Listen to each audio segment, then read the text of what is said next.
Welcome to AminAcademy.com, the history of Muslim world. Let us discuss about the true character of Crusades. The Crusades form a glorious chapter in the history of Islam. The Muslims gave a striking and remarkable proof of their courage, heroism, kindness, and courtesy during the course of these campaigns, and it was on the model of their virtues and good qualities that the great orders of kinghood were established during the Middle Ages. Jerusalem, before it came under the sway of the caliphs, had been a theater and playground of treachery, injustice, and barbarism.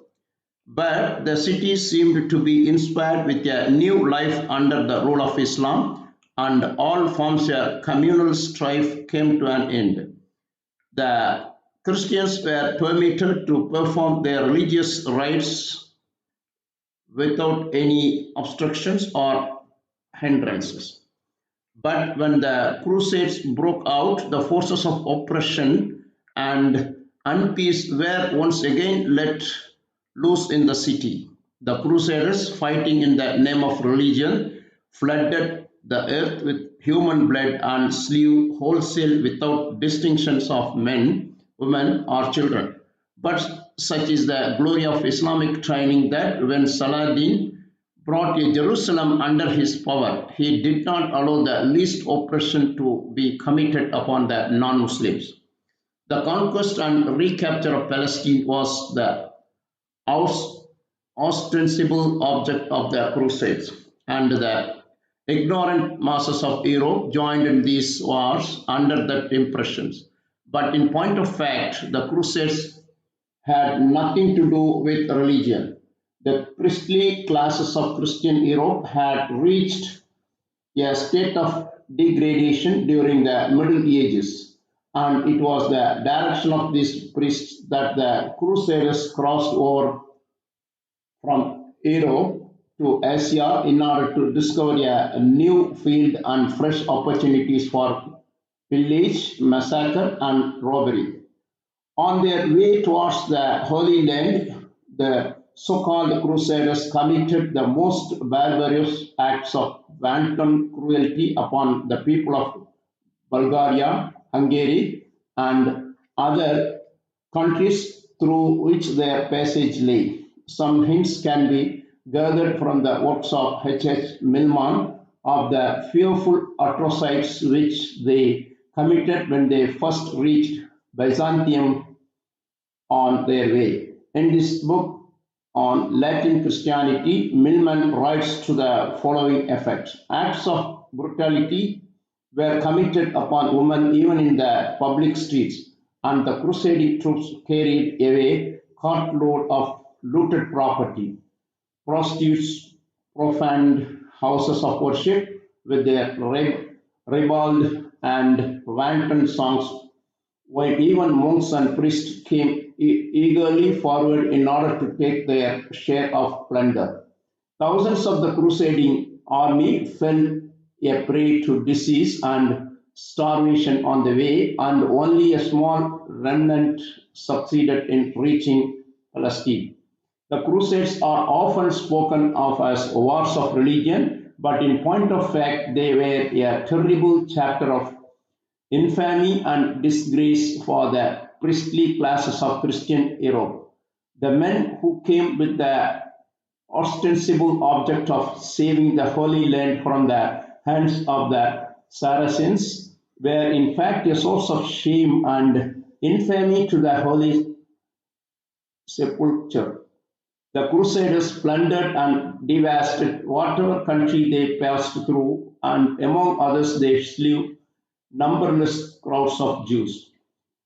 Milman further says that the Christians of Palestine were oppressive, treacherous, and grossly licentious, yet by a curious irony of fate, it was these very people who came to be regarded as saviors and protectors of the Holy Land.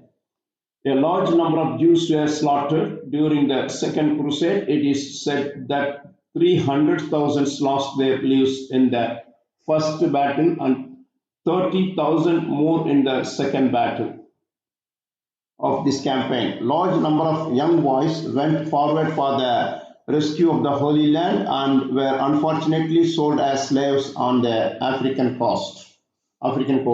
In fact, so far from fighting for the Holy Land, a large portion of the so-called Crusaders never cast their eyes upon the holy city. Islam means the religious of peace.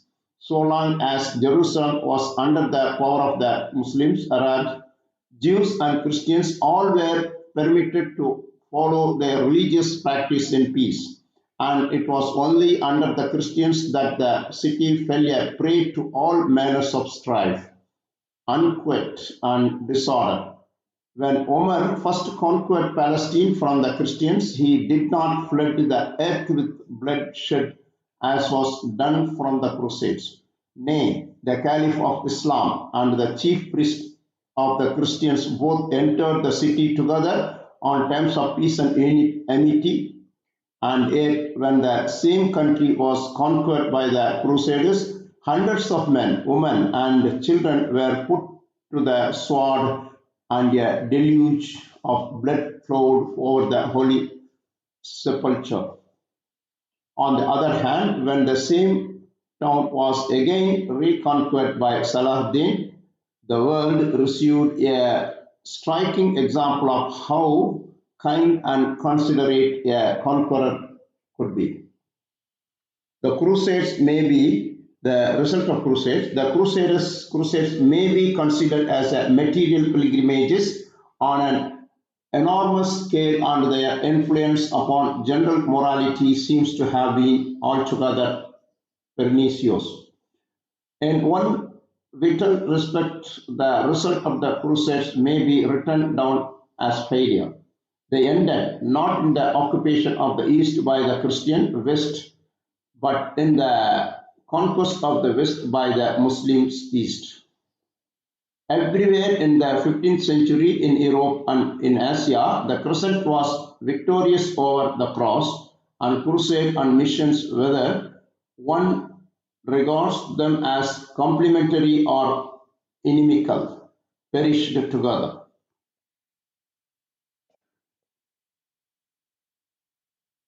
The Crusades were organized by Western European Christians after centuries of Muslims wars of expansion.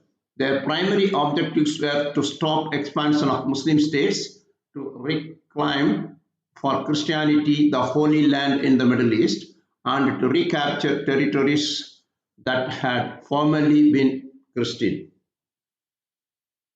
The Crusades military expedition beginning in the late 11th century that were organized by Western European Christians in response to centuries of Muslim wars of expansion. Their objectives were to check the spread of Islam, to retake control of the Holy Land in the Eastern Mediterranean, to conquer pagan areas, and to recapture formerly Christian territories.